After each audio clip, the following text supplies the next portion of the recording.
प्रिया शहरात शिकलेली, स्वप्न बाळगणारी मुलगी. तिचं लग्न गावातल्या शिवशी ठरलं. तो शेतकरी होता. लोक म्हणाले, शेती करणारा तुला काय सुख देणार? पण प्रियाने काही वेगळंच पाहिलं होतं. शिव तिच्याशी बोलताना डोळ्यात डोळे घालून बोलायचा. तिच्या मतांना मान द्यायचा.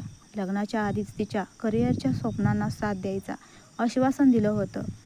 लग्नानंतर त्याने तिच्यासाठी गावात इंटरनेटची सोय केली. शहरातून पुस्तकं मागवली. तिचा प्रत्येक निर्णय तो आदराने ऐकायचा. तो श्रीमंत नव्हता, पण त्याचं मन मोठं होतं. शहरातल्या लोकांनी जेव्हा तिला विचारलं, शेतकऱ्याशी लग्न करून पश्चाताप नाही ना? ती हसत म्हणाली, शेतकरी आहे, पण मनाने राजा आहे. यातून आपल्याला काय शिकायला मिळतं बघा. मुलगा शेतकरी असो वा उद्योगपती, महत्त्वाचं म्हणजे तो मुलीला आदर देतो का? तिचं स्वप्न आणि अस्तित्व सांभाळतो का? कारण खरं सोनं दिसणाऱ्या गोष्टीमध्ये नसतं, तर माणसाच्या वागण्यात असतं.